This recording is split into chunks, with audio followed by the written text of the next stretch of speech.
pelo convite e começa já fazendo o M28 aí, tamo junto. Lembrando que já entrevistamos a candidata Tabata Amaral, do PSB, o prefeito Ricardo Nunes, do MDB, e vamos entrevistar na quarta que vem, 18 de setembro, a candidata Marina Helena, do Partido Novo. José Luiz da Atena chegou a marcar, mas cancelou depois de passar por exames médicos e ainda não remarcou. E Guilherme Boulos decidiu, no dia seguinte, a sabatina com a Tabata, não participar aqui da sabatina OA. Candidato, muito obrigado pela sua presença, evidentemente. E, para começar, eu queria abordar o item 1 do seu plano de governo, onde o senhor fala ali de time formado por indicações técnicas, mas já defende a reforma administrativa. Só para esclarecer a compreensão de reforma administrativa. Quando a esquerda aumenta o tamanho do Estado, gera imediatamente uma preocupação nossa com o aumento dos gastos públicos, com a possibilidade de mais cargos para o toma lá da cá, com a instrumentalização política, com brechas para a corrupção, tudo isso que a gente denuncia aqui há mais de 15 anos. O senhor defende um aumento do número de subprefeituras de 32 para 96. Como é que isso fica aí dentro de uma proposta de reforma administrativa? Antes de responder essa pergunta, de novo, Boulos, arregão, toda emissora séria ele desmarca porque ele não consegue combinar com os cupinchas dele. Aqui você já sabe que é uma emissora séria por conta disso. O da Atena, a gente já está vendo ele jogar a toalha. Eu espero que ele ouça os conselhos aí de todo mundo. E respondendo a sua pergunta, Felipe, a gente vai fazer sim uma reforma, só que as pessoas não têm acesso à prefeitura porque os marqueteiros no processo eleitoral tratam o eleitor como patrão, né? Para te convencer a eleger alguém, ou seja, dar um emprego para alguém no dia 6 de outubro. Só que depois você não é tratado nem como patrão e nem como cliente. A verdade é que essa é uma cidade grande, gigantesca, de 96 distritos, 472 bairros e mais de 1.000 favelas, interligando tudo que a gente chama de São Paulo. E tem 4 milhões de pessoas numa situação aí de comunidade. Por que eu propus fazer isso? Nós vamos diminuir os números de secretarias, só que com a dinamicidade de uma gestão eficiente. Uma subprefeitura hoje tem de 5 a 7 prédios. E a pessoa às vezes precisa de 3 serviços, precisa ficar andando. Então só de otimizar uma subprefeitura em um prédio e levando tecnologia para estar ali integrando de fato um 56, que não é para inglês ver, mas para você acessar da sua casa, todo mundo usa celular hoje praticamente, a não ser aquelas pessoas que perderam o celular, né? A segurança está uma desordem aqui nessa cidade. O fato da gente colocar um em cada bairro, essa capilarização, é para você ter acesso à prefeitura e não ser tratado como pirulito e boca de banguelo, precisando de ir em 3 prédios diferentes. Às vezes a pessoa precisa mexer no CAD, ela tem que ir num prédio. Aí ela precisa... Imagina um funcionário público falando, não, você tem que voltar em outro lugar. Você vai ter um lugar, inclusive nós vamos pegar os prédios ociosos da prefeitura. A prefeitura de São Paulo tem mais de 40 mil imóveis. E o Bananinha, que é o futuro ex-prefeito, ele não dá conta de fazer gestão disso, não consegue responder ao certo quantos imóveis tem na prefeitura. Tem que fazer requisição pelo Ministério Público, até hoje não tem um mínimo de resposta. O que a gente vai fazer então? Uma otimização. A gente vai aumentar sim a capilarização para que você, como cliente, saiba que tem como ser atendido aí perto da sua casa. Você tem gente que pega o atestado de um dia para ir 2 horas num serviço, numa prestação de serviço da prefeitura, porque não está capilarizada ali perto da casa dela, ou perto do serviço dela. A gente vai fazer é facilitar. Com esse aumento e fazendo essa otimização de prédios, e inclusive entregando prédios alugados e ficar com os prédios da prefeitura, a gente vai ter economia. Agora, só um detalhe, que a gestão Nunes disse que essa triplicação do número de subprefeituras geraria um gasto, um aumento aí de 67%. Você então admite que há um gasto, mas você considera um gasto investimento. Que... Se é para servir o povo, não é gasto. Aí tem que explicar o que é a diferença de custo e despesa. Despesa é você ter um monte de prédio desenfreado e tratando você como bobo. Te tratam nas propagandas políticas como um patrão, só um dia, o dia 6. Depois se vire, é isso que eles pregam. Depois os marqueteiros vão embora com seus 30 milhões de reais, cada um dessas 4 campanhas que estão aí, e depois acabou.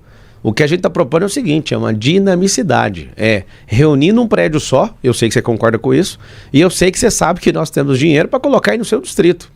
Porque 32 subprefeituras, você ainda está longe, a maior parte da cidade, 2/3 da cidade ainda estão de fato longe disso.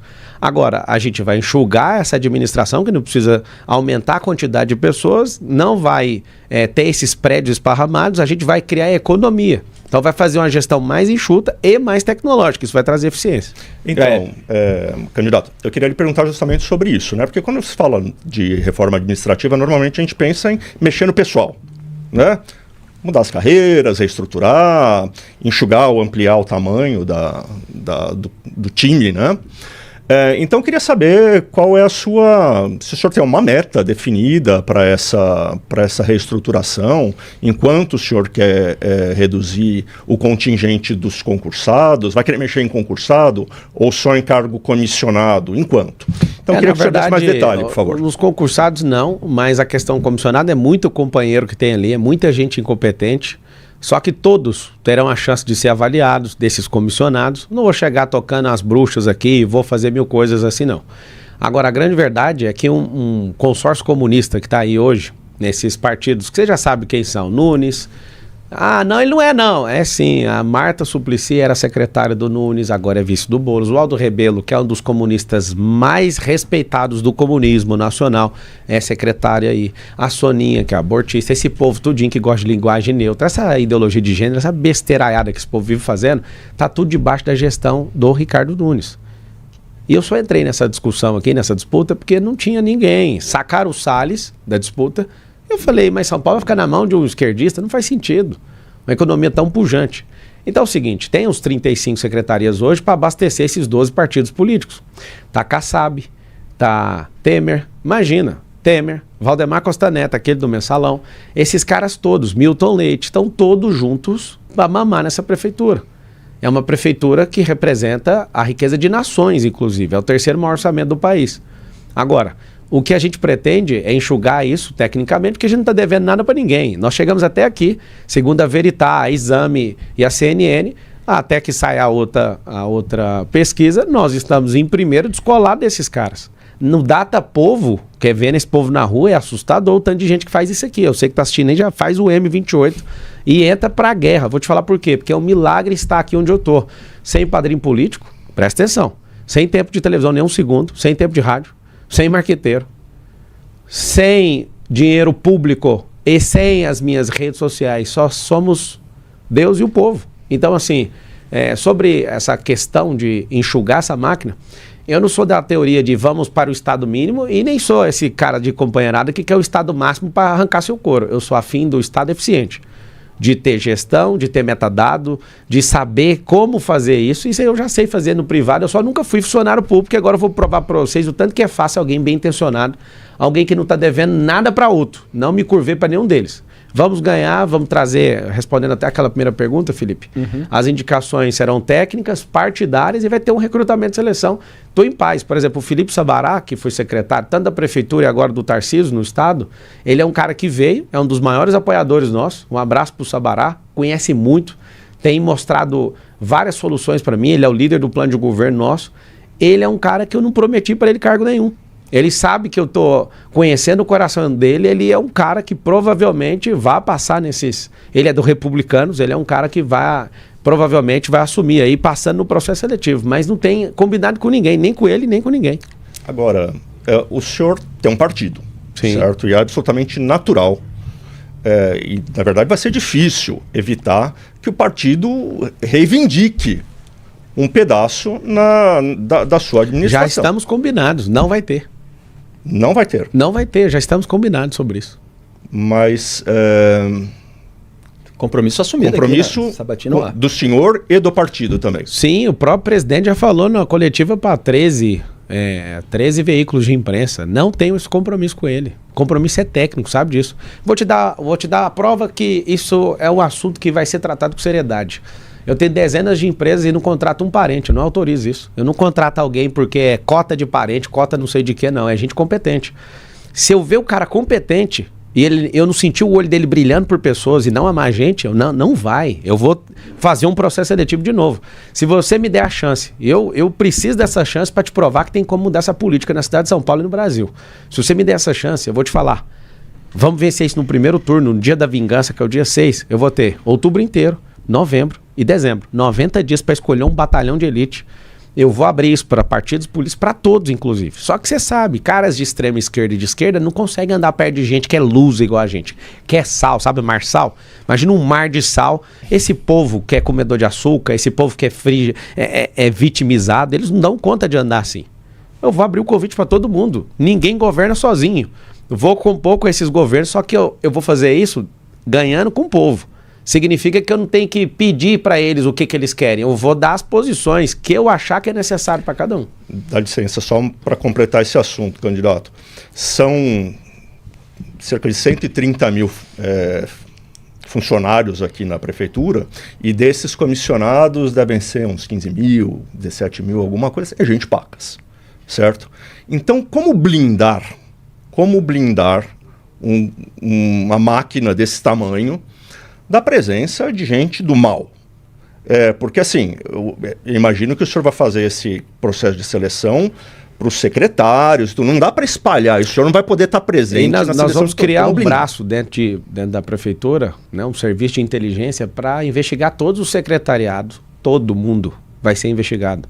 Nós vamos trazer transparência. Eu, como influenciador que fui, eu mostro a minha vida é aberta. Tanto é que ninguém tem dificuldade de achar, tem mais de 1000 vídeos meus e stories praticamente infinitos da minha vida. Nós vamos fazer isso na gestão pública, a gente tem que mostrar o que a gente está fazendo. Inclusive, vai ser problemático para alguém que tenha má fé tentar sentar numa cadeira de secretário na cidade de São Paulo, porque ele vai ser investigado só de entrar. Então, assim, meu compromisso com a cidade de São Paulo é muito simples. Não vou aceitar qualquer um. Eu prefiro o jeito que tem coração, que gosta de gente, porque nós vamos apresentar para você, tá? Vou fazer no modelo empresarial para você ver que a gestão pública vai mudar. Apresentar toda semana resultado. Que jeito? Quantas pessoas foram beneficiadas? Vamos lá. A gente tem que fazer mais de 30 milhões de metros quadrados de calçada na cidade de São Paulo. Você sabe por quê? Não é porque eu tô afim de andar na calçada, não. É porque 30% das pessoas que se acidentam e dão entradas na UPA aqui na cidade de São Paulo é em decorrência de queda em calçada que está estragada ou sem calçada. Você imagina um absurdo desse? A gente fazendo um mutirão para resolver isso. Aí o que eu quero? Tá aqui nessa pasta, eu quero saber qual que é o plano de concluir esses 30 milhões de metros quadrados. Ah, mas isso é do dono do imóvel. Nós vamos pôr pressão com mutirão, a prefeitura vai na frente. Nós vamos fazer o que precisa ser feito. Por quê? Porque gente está perdendo a vida. Gente está se machucando, gente está ficando improdutiva, por isso está impactando negativamente na cidade. Posso fazer uma última? Diga. Desculpa, só sobre esse assunto. Se houver pressão depois da eleição do seu partido, o senhor sairia do partido para evitar que... Se for para descumprir o que eu prometi para o povo, sim. Já me considero assim. Eu já falei para a família, Fidelix, para o presidente, eu quero continuar no partido, desde que esse partido ele comece do zero. Existem pessoas, né, que estão sendo apontadas ali, todas que eu pedi para que saíssem, todas saíram. Agora, a gente está num período eleitoral, estão tentando fragilizar de todo jeito, porque não consegue me parar, não consegue me acertar, não consegue me domar nos debates, não consegue fazer absolutamente nada, porque eu vou ser o próximo prefeito, eu já sou. E eu não falo de arrogância, não, eu falo com vontade de servir. Agora, se esse partido tiver intenção errada, eu já deixo claramente, o meu partido é o Brasil, eu não vou curvar a cabeça para partido, isso pode até custar a eleição que eu estou falando, mas eu quero ter a certeza que você está votando em alguém que tem princípio e tem valor. Eu não vou nunca baixar minha cabeça. Nunca. Se tiver alguma coisa escusa, não vão de forma nenhuma. Eu vou me curvar a isso. Candidato, um ponto central aí nas suas propostas é a geração de 2 milhões de empregos. Eu vejo até em entrevistas, quando o senhor é questionado sobre temas específicos, às vezes o senhor abre a resposta falando da criação de 2 milhões de empregos como um pressuposto para solucionar outros problemas também. Como é que o senhor chegou a esse número e como pretende viabilizar isso? É mais de 3 vezes o que o Banana está conseguindo gerar. Ou seja, o cara não é empreendedor, o cara não entende que investimento em emprego diminui gasto na segurança pública. Quando você vê eu abrindo essa resposta, é que todo mundo tem que saber que o maior direito social que existe no mundo chama-se emprego. O bem fundamental é a vida, mas se tiver emprego, significa uma ocupação. A pessoa está produzindo, a pessoa pode cuidar da vida dela através do emprego, sabe o que acontece? A criminalidade cai. Só que por que eu estou abrindo essa resposta? Porque ela é a mais lógica de todas para a cidade de São Paulo. A cidade de São Paulo precisa de capilarização de emprego. Então, dá para abrir 2 milhões de empregos? Vou voltar para você que está aí me assistindo. São 2 milhões de CNPJs. Um emprego por CNPJ. Aí você fala, não, mas tem micro e pequena empresa que não dá conta. Pois é, mas tem empresa que dá conta de abrir mais 10 mil com incentivo fiscal. Mas se você for tirar uma média linear, a gente consegue fazer o quê? 1 emprego por CNPJ. São 1.000 favelas, 2.000 empregos por favela. Aí eu te pergunto de novo, você acha que a gente, o povo de São Paulo, não consegue gerar isso? Cadê as indústrias que foram embora? Perdemos a vocação com a indústria, temos que fechar convênios com o Tarcísio, que é com o governo do estado, por ICMS. Nós queremos fazer, sabe o quê, ô Felipe? Nós queremos colocar empregos nas periferias para aumentar a sua qualidade de vida, para você passar mais tempo com seu filho. para você não ter que ficar arrastado nesse transporte coletivo dessa forma.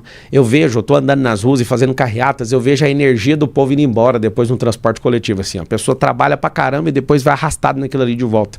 Imagina você, eu quero que você imagine, você que está assistindo, um emprego perto da sua casa, e a gente dá benefício fiscal para uma empresa que emprega 80% das pessoas, no mínimo, que moram no mesmo bairro. Você imagina o que vai mudar? Imagina você ir na pé para o seu serviço. Imagina você pegando uma bicicleta para ir no seu serviço. Ou pegando uma condução que leve no máximo 10 minutos e não 3 horas para você ir para o serviço. Vai acontecer isso. Como é que vai funcionar isso? Nós temos 38 cidades em volta da cidade de São Paulo, essa é a região metropolitana.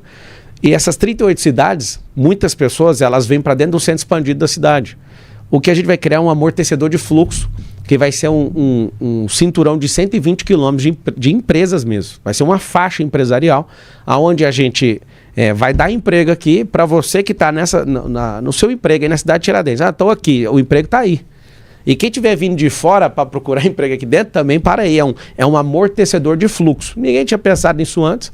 Só para você entender a dimensão hoje da cidade, o Rodoanel tem 177 quilômetros e fica por fora da cidade de São Paulo. Não terminou os 44 da Rodoanel Norte, mas acredito que ajudando o Tarcísio a gente vai terminar em definitivo antes de terminar esse mandato.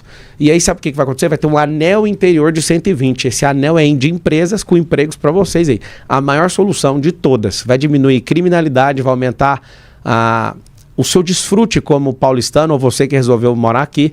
E você sabe o que acontece? Um povo que não se estressa, vai gerar menos poluição na cidade, vai aumentar também a qualidade da saúde. A gente vai investir melhor nessa cidade. Esse número é para os 4 anos, só para ter uma ideia de prazo. 1.460 dias. E nunca é o governo que gera emprego. Quem gera emprego são os empreendedores. Pois é, essa é a minha questão exatamente. Como é que o governo pode estimular isso? Para de ficar com extorsão, igual muita subprefeitura está extorquindo um monte de empresário, criando fiscalizações que não são educativas. Contem comigo, vocês que são empresários, donos de bares e restaurantes. Eu sei o tanto que vocês estão sendo extorquidos, vocês sabem, né? Porque é a reclamação sempre que eu encontro vocês. Nós iremos ser parceiros, sabe por quê? Porque vocês... Em paz, vocês geram emprego, emprego gera renda, renda diminui a inflação. Então é muito simples. Não vamos tratar com terrorismo o empresário. Quem está assistindo aqui agora tem que saber que empresário é povo. O empresário, a pessoa fica pegando no pé. Você veio da iniciativa privada. Não existe dinheiro público, todo dinheiro é privado. Todo mundo veio da iniciativa privada. Sabe por quê? Porque nós somos um povo e alguém que vai abrir uma empresa, ele é um CPF que abre um CNPJ para servir outros CPFs. Eu vim de escola pública, Felipe, e cansei de ver professores despreparados tacando pau em empresários. Empresário é explorador. É mentira. Empresários estão criando o futuro para essa cidade e para esse país. Só que é o povo. Vamos parar com essa briga. Ontem eu fui entregar uns adesivos na casa de um apoiador que pediu pela internet. Eu estava gravando um vídeo e o pessoal estava pintando um prédio. Aí vem cá, Marçal, faz o M, vamos tirar uma foto. Eu vou postar no meu Instagram lá, Pablo Marcal por SP. Eu vou pedir pra minha equipe postar pra vocês verem, pelo menos no Stories ou no Reels. E aí o cara fala assim pra mim, eu queria ficar rico igual você. Aí eu falei, que é mesmo? Tem essa conversa gravada, eles vão postar aí. Pablo Marcal por SP. Aí você quer mesmo? Aí ele falou, quero. Eu falei assim, quanto que o cara que te contratou pra pintar o prédio tá ganhando do condomínio? Eu não sei. Falei, então você tem que aprender a fazer pergunta. Porque é você que está executando, certo? Se juntar vocês aqui, vocês dariam conta de abrir uma empresa? Não. Então qual foi a pergunta que você não fez sobre empresa? É por isso que nós vamos ensinar a empresarização desde pequeno. Aonde? No ensino básico. Então a prefeitura vai ensinar quem não quer ter seu próprio negócio, abrir sua vendinha, vender alguma coisa. Você compra ali no Brás e revende. Quem que não quer fazer isso? É uma pergunta que eu faço. Segunda, todo CNPJ vai ter um braço de ensino. Vai ser custeado pela Prefeitura de São Paulo, EAD. Vai treinar 3 públicos, os colaboradores da empresa, os parentes e os vizinhos, geograficamente próximos a essa empresa. De novo, por que a gente quer fazer isso? Porque a educação no Brasil não é continuada. Nós somos um povo que estamos escolarizando um povo que até o final do ensino médio ninguém consegue fazer uma conta de matemática básica. A gente joga trilhões ao longo de uma década no lixo e a gente não consegue educar um povo para prosperar. Candidato, deixa eu só voltar um pouquinho atrás, que a gente está se afastando do que eu queria perguntar. Porque o senhor mencionou logo no comecinho da sua resposta, convênio com o governo do estado, de ICMS e tudo mais. Acontece que está tendo uma reforma tributária. Até aprovar vai ser um milagre. Né? Mas está acabando, daqui a pouco vai aprovar. Ótimo, mas desculpa a expressão, mas contar com o ovo no cu do calango. Mas daí a questão é a seguinte, vai tirar da mão dos gestores uma das grandes ferramentas que sempre foi, que é a guerra fiscal. Sim. Eu baixo imposto e tal. Então, isso vai dificultar bastante o cumprimento dessa promessa. Acabou de dificultar, eu vou pegar terrenos da prefeitura, iniciativa parceria público-privada, não vai mudar nada, eu vou conseguir atrair do mesmo jeito. Se tiver um líder forte, tiver sendo transformada a cidade, todo mundo vai querer vir para cá. Estou recebendo mensagem de muitos nordestinos falando, agora eu vou para São Paulo, vai ter emprego. Ou seja, vocês podem inventar o que quiser, nós vamos fazer. O que não dá para fazer é o que não existe. E o que a gente está aqui para fazer é simples. Traga dificuldade, põe no meu colo e está solucionado. Se tem que ir para Brasília pedir ajuda, vou pedir. Se tem 70 deputados federais pelo estado de São Paulo, vou pedir também, inclusive. Só para vocês entenderem, tem um negócio que a gente vai fazer que é zerar as filas de exame e cirurgia. São 447 mil pessoas em exame, esperando. A gente está necrosando, esperando o exame e nem sabe de quê. E 192 mil pessoas precisando de quê? Cirurgia. Como que faz isso? As emendas dos deputados federais, 66% delas são gastas com saúde. Eu vou pegar essas emendas, isso é com relacionamento, porque eles não têm obrigação de investir na cidade de São Paulo. Cada um leva para o seu reduto eleitoral. Eu vou pegar esses caras e dividir o louvor com eles para falar assim, ó, esse deputado trouxe isso para cá, nós precisamos fazer um mutirão e tem um dinheiro. São 70, pelo menos uns 38 vai ajudar veementemente e nós vamos dar o louvor para eles, falar assim, ó, esse hospital, o que a gente está fazendo aqui, esse convênio, o que a gente está trazendo para a cidade de São Paulo é mais recurso, não só os 120 bilhões que vai ser recorde no ano que vem, mas também as emendas que cada deputado federal pode trazer, porque quase 70% delas é para a saúde. Candidato, o senhor falou em triplicar o número de guardas civis metropolitanos, né? E depois de uma viagem ao Salvador, o senhor conversou com um especialista no assunto, voltou... com o próprio ministro da Justiça, o Gustavo, que criou uma revolução lá. Certo. E voltou com uma ideia diferente, com um plano diferente, que envolve, inclusive, um uso diferenciado da Polícia Civil, da Polícia Militar. Sim. Esse plano agora está definido e o senhor pode esclarecer? Posso. Eu tomei um susto em El Salvador, porque até a sexta-feira passada eles estavam com... um número que eu agora sei que dá para fazer em São Paulo, 695 dias sem homicídio. Eles erraram em muita coisa, acertaram muito mais coisas, e a gente aprendeu muito ali, inclusive o Felipe Sabará estava junto. Depois que a gente saiu dali, a gente entendeu o seguinte, que a gente precisa valorizar a carreira do GCM, tem uma PEC 57 que vai tornar, e eu vou ajudar na celeridade disso no parlamento. Acho que esse prefeito Banana aí nunca foi lá, ele não aparece nunca lá. Eu sem ser político, vou diversas vezes em Brasília, tenho um relacionamento muito bom com os deputados e senadores. A gente precisa de quê? Uma coisa absurda. Nós precisamos de começar fechando o crime no dia 1º de janeiro. No plano de governo, Felipe, tem um anticrime. O anticrime, a gente vai fazer um jejum de crime e a gente vai contratar, de acordo com a disponibilidade do caixa da prefeitura na operação delegada, a quantidade máxima de policiais que tiver. Por quê? Porque a gente tem que começar forte e a gente vai estender isso para a Polícia Civil. Caso não tenha policiais para cobrir isso, a gente vai chamar da reserva, inclusive. Por que isso? Para quem está assistindo não sabe o que é operação delegada. Ao invés do policial militar, que é funcionário público do Estado, ele nas suas folgas, ele vende esse dia para uma iniciativa privada, ele vai vender esse dia e a gente vai melhorar essa remuneração, já é um compromisso, para que você venda esse dia. Por quê? Porque você já tem um armamento, você já tem um fardamento, você já tem um tirocínio, já tem pronto. Não faz sentido a gente querer combater o crime de forma escalonada, tem que ser o contrário. Nós estamos de investir, isso eu ouvi da boca de quem entende, e é o único país do mundo que está completando quase 2 anos sem homicídio. Ou seja, temos que ter humildade para aprender com eles.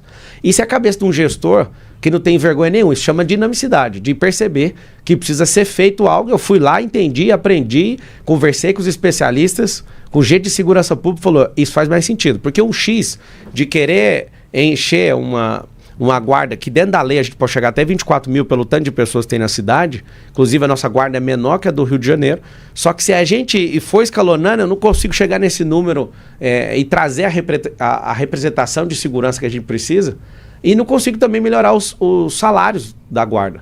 Eu consigo melhorar o salário da guarda, chamar todo mundo que passou em concurso e consigo colocar o máximo de pessoas dentro da operação delegada para já começar um jejum de 30 dias de anticrime. E aqui vai um recado para todo mundo que acha que falta oportunidade em São Paulo. Criando emprego já vai diminuir a criminalidade. Aumentando a operação delegada e fazendo esse jejum nesses 30 primeiros dias, ou seja, conte com o mês de janeiro. Nós temos 10 rodovias de entrada na cidade de São Paulo e 38 cidades em volta compondo essa região metropolitana. O distrito mais perigoso que tem, maior quantidade de crimes aqui na cidade, chama Distrito de Pinheiros. Nós vamos atacar esse distrito e abrir para os outros 95. E bandido ou vai atacar em outro lugar ou vai arrumar um emprego. Vocês precisam saber disso. Essa é a última geração do crime. Por quê? Porque tendo emprego, dando uma identidade esportiva, ensinando as profissões do futuro para vocês e a empresarização, é impossível vocês caminharem por esse caminho aí. A gente vai bater de frente com a criminalidade aqui na cidade de São Paulo. E só aproveitando, tem um tema polêmico em relação à guarda, em relação a policiais de uma maneira geral, que é a body cam, que é a câmera no uniforme do policial. O senhor tem uma posição definida? A posição é do governo do estado, né? Eu acredito que gasta muito recurso para ficar gravando isso. Eu vejo que a polícia perde a pujança, perde a forma de atuar, e eu vejo que os policiais estão na retranca, né? Porque não faz sentido um cara defender o Estado e depois que ele faz alguma coisa ele tem que pagar advogado. Então os policiais de hoje com a câmera, apesar de parecer muito republicano isso, é um gasto que pode ser convertido para causas emergenciais do Estado e não coloca a polícia em descrédito. Se de fato você acha que o policial tem que ser vigiado, tem que estender isso para outros funcionários públicos. Eu acredito que a gente não precisa, no nível social que a gente está hoje, de ter câmeras para policiais. Já que admitiram, eu quero dar os parabéns para o governador Caiado lá de Goiás, ele é alguém que bate o pé e fala que não vai ter isso no estado. E tem a melhor segurança pública. Não estou falando para puxar a sardinha de um cara que é amigo meu, inclusive. Eu estou falando simplesmente porque tem a melhor segurança pública comprovada do Brasil. E se tiver perdendo no primeiro lugar, os policiais são bem remunerados. Ali todo mundo, os poderes são fechados contra a criminalidade, ali não se cria e não tem câmera. Ou seja, não tem câmera e aí tá em primeiro, de vez em quando troca ali com Santa Catarina, fica em segundo. Os caras não tem câmera, ou seja, tem lugares que é melhor que o nosso e não tem câmera. Ou seja, a gente precisa questionar bastante ao invés de gastar bilhões em soluções que a gente acha que vai resolver e acaba inibindo o policiamento. Candidato, uma das partes da solução do Bukele para a segurança é encarceramento bravo. Ali tem um volume gigante, número gigante de salvadorenhos que foram para a cadeia. Ele passou ali o rodo nas gangues e tudo mais. Então, isso faz parte do seu... A prefeitura não tem encarceramento, isso é o Estado, né? Agora, esse que é o problema. É só perguntar para a população, você prefere o encarceramento ou a morte em massa que está acontecendo? Não, eu estou falando para a população. A minha preocupação é como viabilizar a solução. O seguinte, crie o máximo de emprego que você puder, treine o máximo de pessoas que você puder, que você não vai precisar encarcerar ninguém. Agora, no nosso pacote anticrime, o que é anticrime? É prever o crime e mostrar que esse crime está sendo assistido. Esse pré-crime, antes de acontecer o crime. Com a análise preditiva, que o PSOL, que é um partido não sei da onde, que podia sair desse país e caçar um rumo lá para Venezuela, para baixo, lá para onde que quiser. Aqui não tinha que estar esse povo. É uma vergonha. Alguém está disputando a eleição desse partido. O único prefeito do Brasil, que é do PSOL, está com 70% de reprovação lá no Pará. Me ajuda. Não vamos pôr um delinquente aqui na cidade de São Paulo.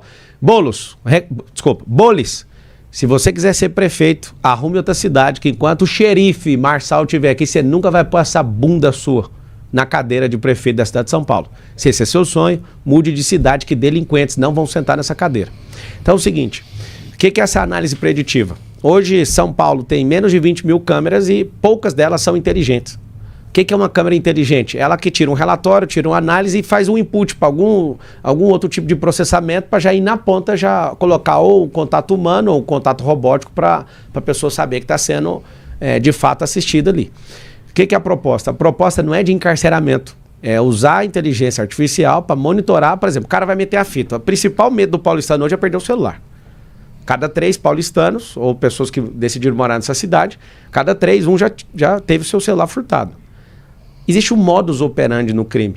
O que os caras do crime chamam de bater uma fita, fazer a fita, eles têm o mesmo comportamento. É um comportamento, é ir, voltar, ficar olhando, aquela coisa. Aquilo já é detectado e ou intromissão não, né? Uma intersecção ou uma aproximação humana ou robótica. A ideia, eu trouxe para testar, um drone israelense, e a gente vai fazer isso primeiro no distrito de Pinheiros, para todo mundo ver que é o mais violento. Se tiver um acesso, vem um drone, tipo, a pessoa tá vendo que tá tendo uma reação ali. Já tem isso na Califórnia funcionando, inclusive, nas rodovias, não dentro de cidade. E as pessoas, quando sabem que tem certeza da punição e tem certeza que tem alguém vigiando, a criminalidade vai quase a zero. Então, tendo disponibilidade de emprego, tecnologia e esse anticrime, junto com a operação delegada e, de fato, alguém com disposição para encarar a criminalidade, já era. Então, não câmera corporal, mas aumentar o número de câmeras vigiando a cidade, é isso? É isso, já tem as câmeras. O problema é que elas não são inteligentes. Lá em Londres, tem dezenas, eu não vou falar centenas, porque tem as checagens aí, mas são dezenas de vezes mais câmeras que em São Paulo, e a criminalidade é altíssima. Por quê? Não adianta ter câmera, tem que ter inteligência artificial e tem que ter um input para que a pessoa saiba o que está acontecendo. Se ela sabe que está sendo vigiada e tem certeza da punição, já era. Aqui vai virar um paraíso, e tem como virar. O senhor tem um nome já para comandar esse programão aí de... Tem vários nomes e eu vou submeter todos a um processo seletivo. E fiquem em paz que a gente vai colocar alguém que tenha compaixão de gente, não gente que quer o cargo para sucatear a máquina pública ou para os seus próprios interesses. Candidato, a Cracolândia é um tema frequente também em debates e discussões políticas em São Paulo há muitos anos. Já se fala aí no levantamento de 72 Cracolândias espalhadas por 47 bairros. O prefeito Ricardo Nunes esteve aqui, falou que não são exatamente Cracolândias em determinados lugares, às vezes se tem ali usuários. E há guardas civis metropolitanos que foram presos por extorsão de comerciantes envolvidos em tudo isso. Como é que o senhor pretende agir na prefeitura para combater esse local que preocupa tanto os paulistanos? O Felipe Sabará, de novo, cuidou disso pessoalmente e comprovadamente ele tirou 3.500 pessoas da situação de rua e deu emprego. Não só tirou da rua e jogou em outro lugar, não. Deu emprego. O maior empregador de pessoas que saíram da Cracolândia chama-se McDonald's. O segundo, Burger King. Se você foi no Burger King, no McDonald's, tinha alguém que já morou ali na Cracolândia e hoje mudou de vida. Tem uma lei no estado que permite aí que, e nem está sendo cumprida, porque ela é colocada como 30% da merenda escolar vir de economia familiar, né, de plantações familiares. Hoje é 5%. E a grande ideia do Felipe é levar essas pessoas para esse tipo de emprego e para bares e restaurantes, que é onde eles têm a maior adesão por baixa qualificação, dependendo do serviço. Então, qual que é o grande problema? São 3 lugares. O lugar é a rua, o segundo lugar é o abrigo, o terceiro lugar é um lugar onde ele trabalha ou mora próximo do trabalho. 3 lugares. Leva 7 vezes em média para você convencer o morador de rua para sair da rua para ir para o abrigo. E aí a batalha de levar ele para o emprego. De 6 meses a 24 meses para você recuperar emocionalmente uma pessoa dessa. Nós já sabemos como, e a pessoa que cuida hoje do nosso plano de governo é a pessoa certificada que já sabe fazer isso. Agora, tem um interesse, Felipe. Existe um interesse de algumas ONGs que seus dias estão contados, tá bom? Tem uma ONG que chama Craco Resiste. Essa ONG, ela distribui seringa, distribui cachimbo e pega dinheiro público. Olha o nome, a Craco Resiste. Eles querem que a Cracolândia continue. Ou seja, virou um puteiro esse negócio. Gastamos 1 bilhão, não investimos, porque se tivesse investido tinha diminuído. Hoje, em relação ao ano passado, em dezembro do ano passado, cresceu 23% a quantidade de pessoas em situação de rua. Então não faz o mínimo sentido uma bodega dessa. Estamos gastando dinheiro, gente distribuindo seringa e gritando em praça pública que aquilo tem que continuar. Não, nós vamos dar emprego para todo mundo, nós vamos tirar essas pessoas. Agora eu sei o que está acontecendo. Tem 645 cidades no estado de São Paulo. Não tem mendigo em nenhuma outra cidade. Eles ficam exportando os mendigos para cá. Nós vamos responsabilizar através do Ministério Público toda a cidade que fizer isso. Precisa de uma coisa que o Ricardo não entende, que é gestão, que é metadado. Precisa de cadastrar todo mundo de novo e entender. Eu parei 2 pessoas na porta da Sé, e aí, da catedral, e eu pergunto para um, acabou de sair do presídio e já caiu para lá. 11 anos de cadeia, cumpriu, saiu. Até tá no meu Instagram, se você quiser ver, dá uma rolada aí no feed que você vai ver. Eu abraço o cara, oro com ele, perdoo ele como sociedade. Ele, não, eu vou pro abrigo. Aí a galera não deixa. Ou seja, foi uma vez, tem que ir média 7 vezes. O outro eu perguntei, o outro é lá de Moçambique, perdeu o passaporte e tá aqui. São coisas simples de alguém pegar. Nós vamos criar a figura do anjo da guarda. Se tem 80 mil pessoas em situação de rua, ao invés de pôr dinheiro na mão de uma ONG que quer dar cachimbo e seringa, nós precisamos de colocar em lugares onde tem esse programa, que é o quê? Um programa anjo da guarda. Um anjo para cada um e ficar do lado da pessoa. Porque a pessoa, ela está na situação de rua, ela fica do lado do cara que está em situação de rua. É um ambiente que não vai promover ela. Ela precisa de ir para um abrigo e precisa de ir para o emprego. Uma colônia onde a gente vai colocar ela para trabalhar, vai dar esporte para ela, vai colocar funções, ocupar a cabeça. E aqui está um segredo, que a maioria das pessoas não sabe. O cérebro, para continuar funcionando, precisa de um vício. É por isso que você que está assistindo tem um vício. Esse vício tem que ser edificante. E ninguém corta um vício de uma pessoa e deixa ela sem vício. Ela tem que estar viciada ou no esporte, ela tem que estar viciada em leitura, ela tem que estar viciada em trabalhar. Nós vamos criar novos vícios para essas pessoas. E isso é uma das coisas que mais salvam gente. É entender que um cérebro não pode ficar desocupado, porque senão a pessoa ela começa a corroer a própria identidade dela. Ela precisa de trocar por vícios que são edificantes. O que você conhece como virtude? Greve.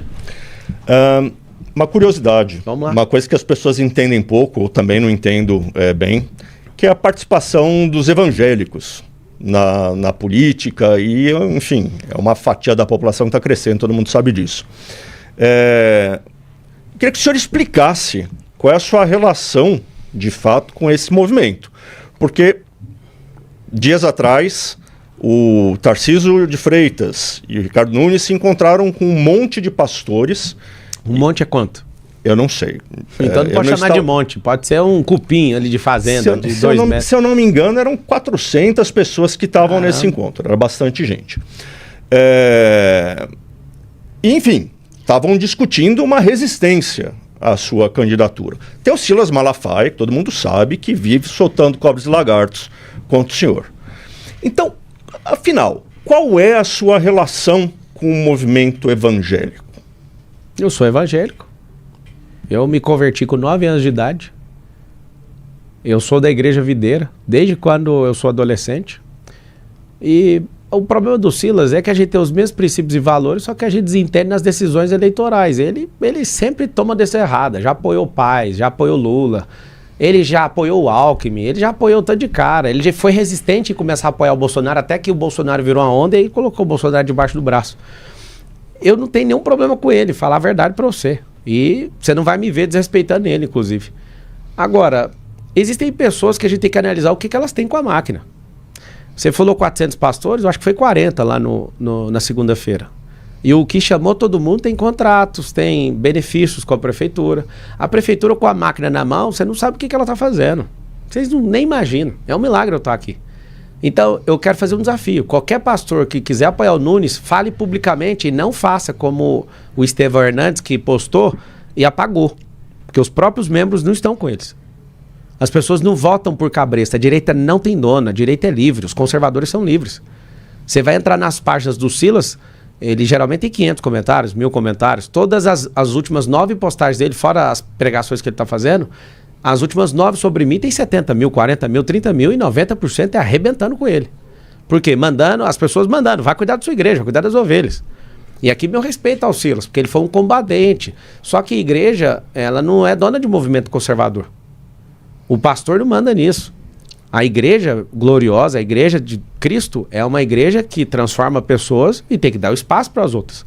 Agora, ele levantar tantos testemunhos contra mim, o incômodo do Silas é que ele está vendo que eu estou sobressaindo. E em 2022 ele fez a mesma coisa. Ele se levantou contra mim. Todos os pastores desse país, e todos os padres desse país, e todo mundo que é religioso, se de alguma forma você viu eu falando alguma coisa, ou tem algum tipo de comportamento, meu coração é ensinar, você pode me corrigir. Eu te dou essa liberdade para você me corrigir. Eu não tenho problema nenhum. Agora, hoje eu vi, por exemplo, o Bolsonaro compartilhando, e saiu até na imprensa, vídeo de eu falando coisas, e o que você está desesperado com o quê, Bolsonaro? Por que você está preocupado com um garoto de 37 anos? Você já foi presidente da República. Eu só te servi até agora. Não estou entendendo por que você está fazendo isso. O Eliabe que está perseguindo o Davi aí, pra que isso, cara? Ajuda o Hamas, vocês abandonaram o Hamas do Rio de Janeiro. Dá pra ver que vocês abandonaram, pra deixar o Paes ganhar no primeiro turno. Ajuda aí, cara. Aqui em São Paulo tá resolvido, vai ser Marçal no primeiro turno. Cuida aí da vida de vocês pra lá. As postagens aonde Bolsonaro fala de Nunes não tem adesão do povo que colocou ele na presidência da República. Não existe. O povo não é bobo. E diferente do povo de esquerda, a direita não tem dono. Acabou. O senhor Agora, só aproveitando essa frase, porque o senhor fez uma postagem ali, acho que foi o story do Instagram, comparando o senhor e Bolsonaro a Davi e Saul, que Davi está esperando o fim do reinado de Saul. Sim.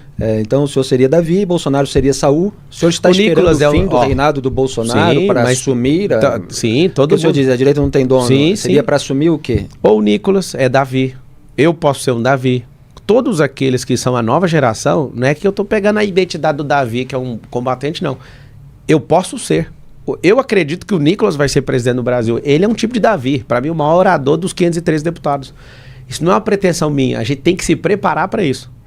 Agora, se você quiser entrar a fundo, o próprio Saul perseguia Davi, porque ele não gostava de ver o povo levantando Davi. E no contexto, que fica muito parecido, o Silas se levanta como o irmão mais velho. Ele é Eliabe. Eliabe faz o quê? Quando o filisteu estava lá, o Golias, falando mal do povo de Israel, ele estava lá falando e ninguém teve coragem de ir para cima. Quem é o Golias hoje? O comunismo. E você não vê mais o Bolsonaro com aquele discurso. O discurso que fez a gente colocar ele lá. Você vê um Bolsonaro na retranca, alguém que em 2021 pediu para todos nós falar, nós autorizamos. Nós falamos, nós autorizamos. E ele foi lá e fez aquilo que ele fez. Em 2021 ficou todo mundo esperando ele fazer o que a gente falou. E hoje o Silas me cobra, alguém me cobra alguma coisa, se ele, presidente da República, não deu conta de fazer, não teve coragem de fazer, hoje quer colocar para um candidato à prefeitura de um partido nanico. Certeza, Bolsonaro, que você está fazendo isso? Certeza que você está ligando aí, postando coisa e mandando para os deputados tudo, pedindo para o Silas bater em mim, sendo que você não deu conta de fazer o que você, quando o presidente não conseguiu, se curvou para o Centrão, tirou o Salles, tirou o Gayer de Goiânia, para perder a eleição lá, que é o combinado lá, porque o Gayer estava em primeiro, tirou o Gayer. Eu nunca vi o Gayer tão sem graça, ele não vai poder falar, ele vai ficar em silêncio, mas eu vi os combinados com o Centrão, para quê? Para ver se resgata o que ele deseja. Fazer o quê? A grande verdade é, nós somos a liberdade.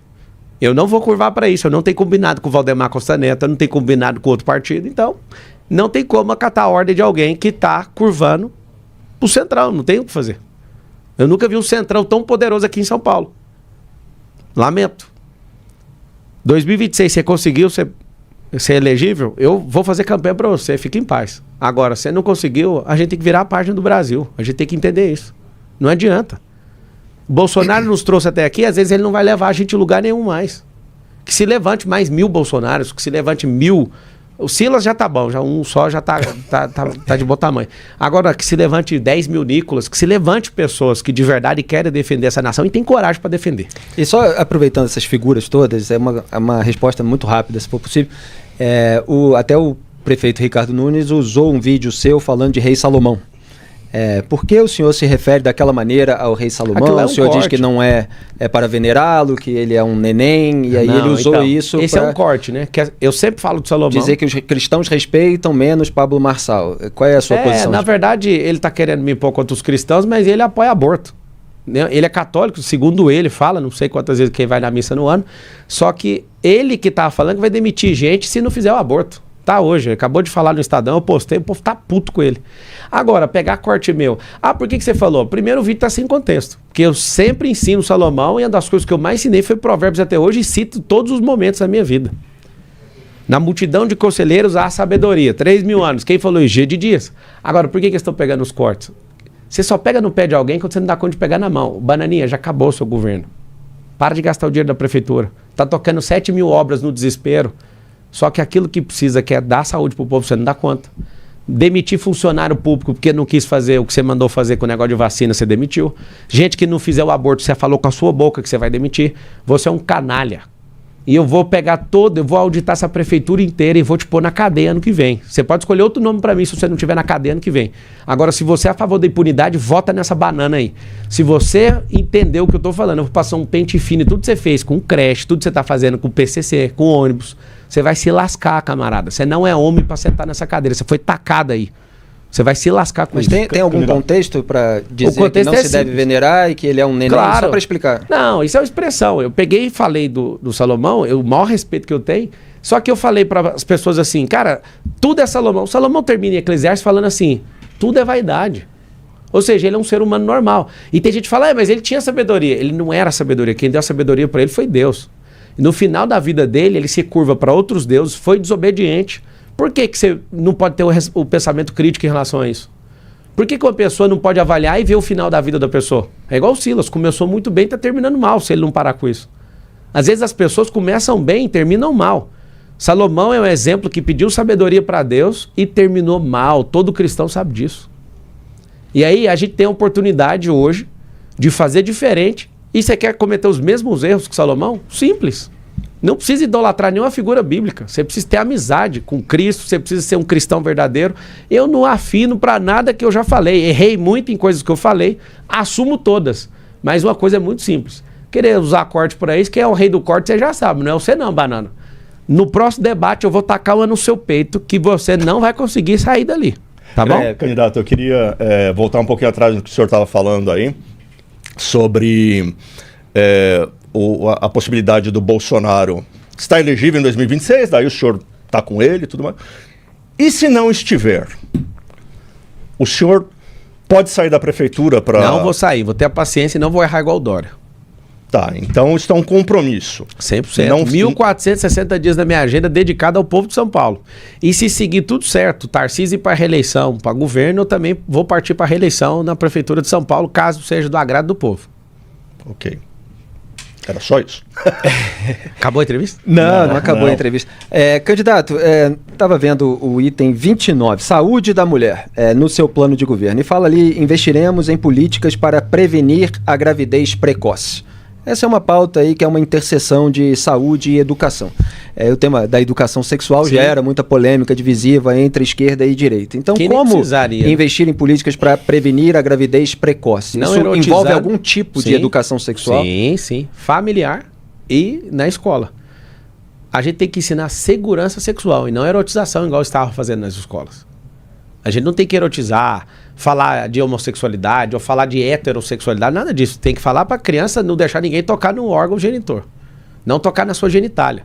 Não tocar no seu orifício rugoso lombar. Não, para a criança ter a segurança. E não para ela ser erotizada, que é o que estava acontecendo. Eu vi de escola pública, é o caos. A gente tem que guardar as nossas crianças. Por quê? O nível de perversidade de uma nação define inclusive a criminalidade. Define inclusive o potencial da nação, a perversidade. Esses dias eu vi uma pesquisa mundial, mostrou que o Brasil é o país, no momento primeiro do mundo, no outro momento segundo. País mais perverso do mundo. Ou seja, falta educação sexual, de segurança sexual. Não é o que a criança tem que fazer. Hoje, a militância está enfiando que o seu filho tem que ser 1000 coisas, tacando ideologia de gênero. Deixa eu te falar, você que é uma senhora, pode ser católica, evangélica, você pode ser ateu. Você quer que seu filho vá para a escola e volte parecendo um alienígena? Você quer que seu filho volte com as conversas, com camiseta de gigolô, de Karl Marx? Você quer que seu filho volte da escola com Che Guevara? Você quer? Não, me fala. Você que pariu essa criança, você que amou essa criança, você que investiu grande parte da sua vida numa criança dessa, vai para a escola para voltar para ser um imbecil? Alguém que é preguiçoso, alguém que me vê na carreata, fica pondo o dedo e eu mostro a carteira de trabalho, aí seu filho vai sair correndo, é isso que você quer pro seu filho? Não faz sentido. A escola não é lugar para idiotizar nem paulistano e nem brasileiro. A escola é lugar para ensinar a prosperar. Para a pessoa falar assim, eu vou dar tudo no esporte e vou entrar no nível de competição. Por isso nós vamos transformar a escola na escola olímpica. Ah, vamos fazer a escola em período integral. Não tem infraestrutura. Tem sim. Primeira parte, você vai estudar a teoria e depois nós vamos para a prática.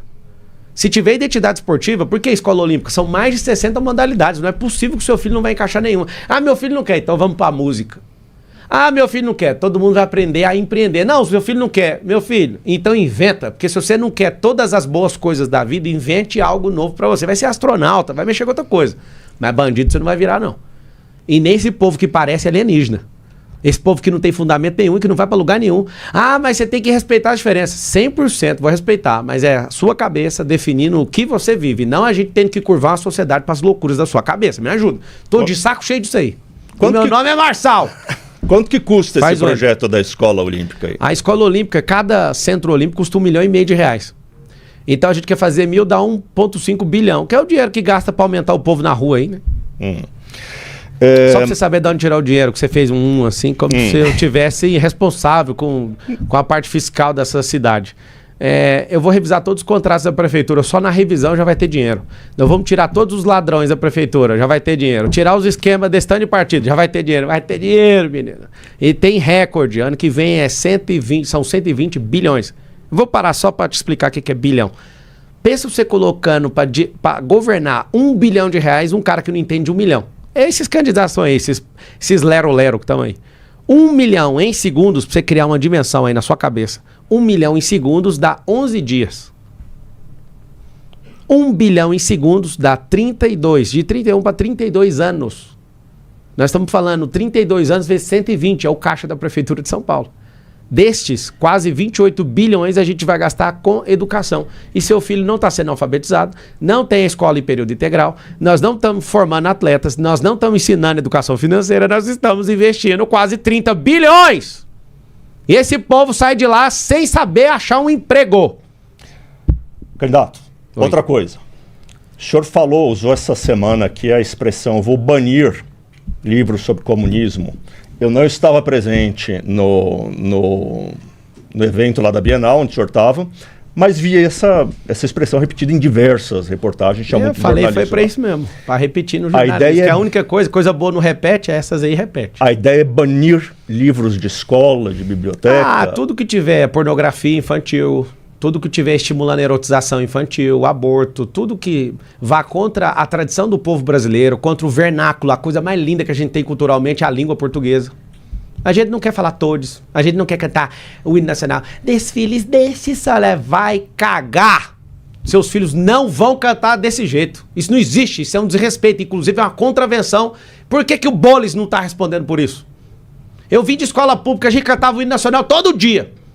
Foi só parar de cantar o hino nacional que esse inferno desses malucos, desses comunistas, começaram a cantar desfiles. O que é desfiles? Calma, candidato. Eu tô calmo. Deixa eu avançar um pouquinho nesse assunto. O senhor, por exemplo, teve uma... Só um pouquinho. É natural, nós vamos colocar livro de empreendedorismo, de educação financeira, de tecnologia, de profissão do futuro, de empresarização. Acho que não vai ter tempo para ficar lendo essas balelas que não levam a lugar nenhum. Mas é o senhor que deve escolher os livros, então. Não, tanta gente inteligente, não é possível. Como é que faz? Imagina. Como é que faz a seleção dos livros? Quem vai fazer isso é o secretário de Educação com equipe técnica. Só que aí o prefeito vai pegar uma bica e vai colocar. É proibido colocar livro de idiotização. Nós não vamos romantizar a idiotização na cidade de São Paulo. Tô de saco cheio. É meio vago isso, não, né? Não é vago, isso é meio não. preocupante. Não, isso não é meio preocupante, não. É preocupante. Você quer pornografia infantil para as crianças? Não, mas o quê? a gente usa palavras que podem ser interpretadas de várias Mas pode o senhor falou, por exemplo, quiser. Eu vou banir o comunismo. Isso pode querer dizer 1 milhão. Não, isso aí tinha que criminalizar no Congresso Nacional. Isso nunca prestou em lugar nenhum. Isso aí, ó, é o seguinte. Nós, como povo, precisamos amadurecer a ponto de criminalizar, assim como criminalizamos no Brasil o nazismo. Porque o comunismo matou mais gente que o nazismo. Esse povo vem com essa conversinha fiada e depois vira uma Venezuela que perde a eleição e não sai nunca mais. A gente está numa discussão brava sobre liberdade de expressão aqui no Brasil e o senhor está falando contra a ideia de liberdade de expressão. Não, eu não quero que criança seja erotizada. Eu não quero que criança aprenda o hino nacional errado. Eu quero saber quem que é normal nessa cidade que quer que a criança já saia da escola pública torcendo e votando no PT. Eu quero que ela aprenda política, eu não quero que ela seja alguém já saia de lá militante. Eu não quero que seu filho saia de lá parecendo um alienígena. Eu quero que seu filho seja um esportista, seja um empreendedor, seu filho seja um músico, que seu filho seja um funcionário público. Eu não quero que ele seja um alienígena improdutivo, erotizado, que caia na perversidade para destruir essa cidade, essa nação. Isso não é censura, isso é lógica. Eu sou o cara mais censurado. Me censuraram pra subir num caminhão, censuraram as minhas redes, censura tudo que eu tô fazendo, censura tudo, beleza. Agora, nossos filhos, você pode contar comigo, não serão erotizados. Se o livro é pra erotizar, vai lá, põe a mão na sua genitália, esfrega. Mas isso o senhor tem um exemplo disso? Mas agora eu vou ter que pegar a Biblioteca Nacional e te mostrar. É claro que você sabe que isso existe, é só pesquisar, ué. Tá bom. Você estudou escola pública? Sim. E aí, você não viu nada disso lá? Em Rio Claro. Quantos anos você tem? Eu tenho mais do que o senhor. Quantos? 54 anos. Essa é a época que a gente era feliz. Você está indignado porque você não faz parte da minha geração. Eu tinha uma excelente professora de português. E você respeitava ela. Dona Rosalina. E você respeitava ela. Sim. Hoje os professores não são respeitados. Os policiais não são respeitados. Esse é o modus operandi dos comunistas do Brasil. Esse consórcio comunista do Brasil leva a gente na barriga. Eu pareço o Enéas aqui brigando, eu pareço um maluco. Deixa eu te falar, não é brincadeira. Dos mais de 60 livros que eu já publiquei, um deles é A Destruição do Marxismo Cultural. Esse povo não tá brincando, tem mais de 100 anos. 2020 agora fez 100 anos que eles estão rodando um plano para destruir as nações que são fundamentadas nos princípios judaicos cristãos. Parece que eu quero levar um negócio pra religião, mas não é. É porque esse povo quer idiotizar. Esse povo tem entrado dentro das religiões pra ensinar que Jesus era comunista. Você tá maluco? Jesus sempre multiplicou o pão. Ele nunca dividiu o pão. Presta bem atenção. Comunista divide pão. O que é dividir? É pegar um pão e dividir pra 5 mil. Não dá nem cheiro de farinha, nem de nada, nem de nada. Do trigo. Agora Jesus não dividiu, Jesus ele multiplicou. Nós vamos mudar a mentalidade do nosso povo, nós vamos ensinar o povo a ser multiplicador e não divisor. Divisor vira sentimento faccioso, que ninguém consegue prosperar. Nós vamos limpar essa miserabilidade da cabeça do povo aqui em São Paulo e nós vamos mudar esse país. Acredita no que eu estou te falando, que é possível. Eu já tenho feito isso na iniciativa privada e minha vontade de fazer no setor público, fazer a política virar filantropia. Quem resolveu a própria vida vai... Escuta o que eu estou falando, a minha entrada na política é para isso. Uma pessoa entrou e ela, de fato, resolveu a vida dela, as pessoas vão olhar e vão falar, vamos dar uma chance para essa pessoa. Ela cuidou da vida dela, vai ajudar a gente a fazer a gente cuidar da nossa. Candidato, aqui a gente aborda todos os escândalos associados a cada candidato e, evidentemente, virou tema dessa campanha a condenação que o senhor sofreu no âmbito de um processo que depois acabou prescrito. O senhor tem dito, eu tenho visto as suas respostas, que o senhor foi condenado em primeira instância, que não transitou em julgado, Sim. que tinha atenuante, que o senhor era um jovem ainda, ficha limpa, etc. O juiz não acatou a defesa, né? Ele falou que com os conhecimentos que o senhor Pablo Marçal detinha em informática, possibilitava-lhe claramente compreender a perfeita dimensão do que ocorria, ainda mais com os programas maliciosos existentes nos computadores, não sendo razoável capturar tantos e-mails para fazer simplesmente a publicidade de um médico que viajava com frequência, conforme afirmado por ele. Isso está lá na decisão do juiz do caso, um caso envolvendo um esquema de fraude bancária. A minha pergunta não é exatamente sobre o processo em si. Eu vejo as suas respostas, às vezes o senhor diz, me envergonha ter associado essa pessoa, às vezes o senhor diz, aprendi com erro, e às vezes, evidentemente, diante de comunicadores que o senhor associa à esquerda, o senhor aponta a corrupção petista, etc. Nós sabemos, temos um presidente que foi condenado num processo, que depois prescreveu por caminhos diferentes. Denunciamos aqui a corrupção petista, o mensalão, o petrolão, etc. O que eu queria saber do senhor é o seguinte, o que o senhor considera que o senhor fez de errado nesse caso? Andar com vagabundo. Para ter esclarecimento. Simples, andar com vagabundo, errei. Mas o senhor admite que cometeu um crime ou foi um erro? O senhor foi levado, manipulado? O senhor não tinha conhecimento? Não tinha, zero. Essa é a sua... Zero. O cara é duvidoso, isso não tem como negar. Vai lá na UOL e ouve os áudios. Eu ligando pro cara e pedindo R$40. Você imagina, um ladrão pedindo R$40 pro outro e o cara falando, não tem 40, tem 20. Eu ganhei R$350 em algumas semanas trabalhando pra esse cara e tomei um processo criminal de 13. Fui atrás da Defensoria Pública, a defensora olhou pra mim e falou, você vai pegar cadeia, você vai ter que arrumar um advogado particular. O advogado Dr. Esmerino Roriz, pode ir atrás desse advogado que ele vai te contar o que eu tô falando. Lá de Brasília, cobrou R$2.000, pergunta pra ele se eu paguei, eu nem tinha esse dinheiro. Ele deixou o processo, porque eu não tinha como pagar. O processo correu à revelia, Felipe. Arrependo profundamente. Aqui está meu histórico. Mas em relação a que o senhor se arrepende? De ter andado com esses caras e prestado serviço para eles. E acabou. É uma relação de trabalho. 16 anos de idade, 1º de maio de 2003, minha carteira está assinada. Operador de áudio. Quando eu saio dessa empresa, eu queria entrar na faculdade e não tinha dinheiro. Fui prestar serviço para esse cara numa loja dele de informática e depois ele pediu para eu ir a alguns lugares onde tinha computadores. O computador parava e eu arrumava. O que aconteceu?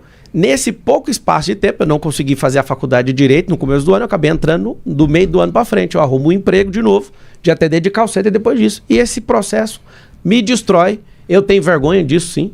Eu acho que isso mancha a reputação de uma pessoa, mas eu posso fazer o quê? Foi condenado, foi prescrito, isso não tem mais nenhum impacto na minha vida. Quando o senhor diz assim, eu era um jovem, queria pagar a faculdade, queria ajudar a casa, sim, etc. Então, o senhor se envolveu com essa pessoa, mas então o senhor se envolveu sem saber que era nada errado. Não era sabia, uma situação... eu descobri no processo. Porque assim, agora parece que é uma situação em que o senhor estava num certo desespero, uma certa necessidade. Não é desespero, mas precisava de ajudar, né? Eu já, só para você entender, sim, se fosse um bandido, eu não ia ter 13 anos de carteira assinada. Logo que eu saí disso, eu já arrumei um emprego de atender de call center e cresci nessa empresa, fiquei quase 8 anos nela. Agora, vai fazer 20 anos esse processo. Agora, vai fazer 20 anos. Por que tá mexendo nisso o tempo inteiro? Eu já falei que eu errei. Errei de andar com esse cara, eu poderia... Que era o pastor de jovem. Sim, tinha um vínculo de confiança. Isso é um negócio que eu entrei e na hora que eu vi que eu tava metido, não tava nem entendendo. Eu não tinha compreensão. Logo depois disso, eu entrei na faculdade de Direito, eu não tinha compreensão de delito, que eu estava fazendo alguma coisa de errado, eu estava consertando o computador. E o cara é seu patrão, te paga ali por semana, algumas vezes pediu alguma coisa ou outra, eu fiz. Os áudios mostram que o senhor estava coletando... Não era eu, a máquina ficava fazendo sozinho, ele controlava isso por acesso remoto. Ele fazia isso e pode perguntar para ele. Inclusive, esse cara mora no Paraguai hoje, eu fiquei todo esse tempo sem falar com ele, eu acabei de falar com ele recentemente. E ele gravou um vídeo, eu vou soltar para todo mundo. Ele me pedindo perdão porque é uma relação de trabalho. Ele me ferrou com isso. Só hoje que eu pensei, por que eu não processei esse cara ao invés de ter deixado esse processo correr de jeito? Eu tinha que ter processado ele com uma relação de trabalho, porque eu trabalhei numa loja de informática dele e depois fui prestar esse serviço e acabei me ferrando. A sociedade, se esse é o assunto que aperta tanto, eu quero pedir perdão para vocês por não ter sido perfeito com os meus 18 anos de idade. Me perdoe como sociedade, eu errei andando com vagabundo e depois disso, uma coisa eu quero deixar claro, eu sou alguém que odeia injustiça. Você não acha ato escuso meu, você não vê eu entrando em nada de ilicitude, zero.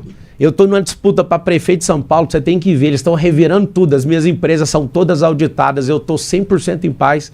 De fato, foi uma merda que aconteceu na minha vida, eu peço perdão para vocês. Nunca toquei em nada de ninguém, se achar eu devolvo 4 vezes mais. Nunca tive compreensão de delito nenhum disso. Me perdoe por não ser perfeito para concorrer a esta bodega da Prefeitura de São Paulo. Só para passar limpo, desculpa, para passar limpo rapidamente, tem um momento dos áudios em que ele diz para o senhor... Tá ruim aqui o material que você mandou, os e-mails que você coletou. Então, o que quer dizer isso? Foi algum favor que ele me pediu. Se estava ruim, agora você imagina. O senhor deveria saber como melhorar. Não sabia, cara. Eu chegava nos lugares, a máquina estava desligada. Eu arrumava a máquina, abria o computador, deixava aberto o VPN, ele acessava. Eu não sabia o que fazia dali para frente. Agora, eu me envolvi com um cara... Esse cara, eu tinha uma relação de confiança com ele. Eu não imaginaria que ele ia me colocar nisso. Eu não estava atrás de um crime, eu estava atrás de um emprego. E você que está assistindo, vários dos filhos dessa cidade acabam indo para a criminalidade porque precisa de ajudar em casa. Porque querem alguma coisa na vida, está faltando oportunidade. Não vai faltar oportunidade, porque eu tenho ódio disso. Me ferraram com isso, eu respondi um processo criminal por 13 anos, tendo a certeza que eu nunca toquei em nada de ninguém. Construí honestamente tudo, trabalhando pra cacete, tudo que eu fiz na minha vida. Me perdoe não poder ser perfeito pra concorrer isso aqui e falar pra vocês assim, ó, eu sou perfeito, eu não sou, eu errei. Errei em andar com essas pessoas, não tinha conhecimento da ilicitude do que elas faziam, prestei alguns favores pra eles sim, eu recebi, acho que 2 ou 3 vezes R$350 por isso. Não dava pra pagar o advogado. Não foi transitado e julgado, prescreveu porque eu era menor, e aí é simples. Pra quê? Eu vou ficar morrendo por causa disso. Já resolveu. Ah, vamos entrar aqui no áudio. Pode entrar onde você quiser. Meu passado foi ressignificado, eu governo o meu presente, está planejado o futuro, tá tudo bem. Eu quero que você tenha a paz de espírito que eu tenho, a inteligência emocional que eu tenho para continuar aguentando o tranco. Aguentar o Eliabe bater em você, jornalista bater em você, político vagabundo bater em você, crime organizado vir para cima de você, receber ameaça de morte e tá aqui. Vou ficar firme para servir vocês. Candidato, para encerrar, já que a gente busca aqui o esclarecimento da sua posição, e evidentemente cada espectador forma o seu juízo. O senhor compareceu à manifestação do 7 de setembro, chegou ali mais para o final, isso gerou até ruídos com os bolsonaristas, etc. Aquela manifestação defendia a anistia dos réus do 8 de janeiro de 2023 e o impeachment do ministro Alexandre de Moraes do STF. Qual é a sua posição em relação a essas duas partes? O senhor é a favor do impeachment de Alexandre de Moraes? O senhor é a favor da anistia geral para todos os réus do 8 do 1? Sobre a anistia, todos aqueles que foram presos injustamente, sou a favor. Aos depredadores de patrimônio público que respondam por depredarem um patrimônio público. Agora, se não inverter essas condenações de 17 anos, que o bolo seja incluído junto com a turma da CUT que estava ali no Fora Temer, quebraram também ali em Brasília do mesmo jeito, e ele por quebrar e depredar patrimônio público aqui na cidade de São Paulo, que é a Fiesp. Sobre a corte, minha opinião de jurista, não de candidato à prefeitura de São Paulo. A corte está politizada, ela precisa dar uma frenada nisso. Eu acho que o que está sendo instaurado agora vai colocar um freio na corte. O que a gente precisa é cobrar quem? Os parlamentares, principalmente na pessoa dos senadores. Só para você ter uma noção, Felipe, a minha candidatura a presidente do Brasil em 2022, você sabe quem cancelou ela? Alexandre de Moraes. Foi cancelado por ele. Depois eu virei candidato a deputado federal e fui eleito. O ministro Lewandowski foi lá, suspendeu a liminar e anulou todos os atos. Não tem problema nenhum na candidatura. Eles Me garfaram ali. Agora, eu tenho minha opinião jurídica. Fiquei 5 anos na Academia de Direito. A Suprema Corte está politizada e está legislando que não é um poder originário dela. Ou seja, temos um Congresso Nacional fraco e aqui eu vou tocar a bola pro Pacheco e pros senadores. Eu acho que falta poucos para isso resolver. Vocês precisam se posicionar. Se eu tivesse rabo preso com alguém... O senhor apela à autocontenção, mas não diz claramente se o senhor é contra ou a favor do impeachment. Vamos lá, você já viu meu Instagram? Entra no meu Instagram agora, Pablo Marcal por SP. Eu postei um vídeo em collab com quem? Com o senador Cleitinho. E o senador Cleitinho tava fazendo o que no vídeo? Falando, gente, olha aqui, ó, tem que cobrar aqui. Falta esse senador, esse. Se eu, de fato, tivesse o rabo preso, eu ia fazer uma collab com o Cleitinho, que não tem rabo preso com ninguém, pra ele usar aqui minha é só para esclarecer a sua posição. Muito então, simples. Senhor... A corte inteira, não é uma só. E todos os atos que foram revelados pela Folha de São Paulo tem que ser todos apurados.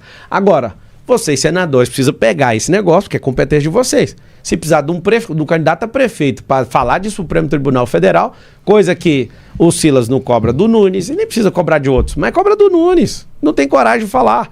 Okay. A verdade é simples. Vá no meu Instagram agora e vê uma collab minha com o senador.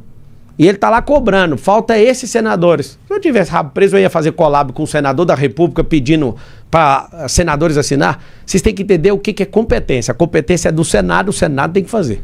Candidato, demos aqui o nosso tempo, já agradecendo a sua participação, a sua presença aqui no Estúdio A. A gente tem dado 30 segundos finais. Por favor, em 30 segundos, um recado aí diretamente para o público. Mais de 400 mil pessoas aqui, agradeço. Essa é uma eleição que vai mudar o país. E tá aqui, ó.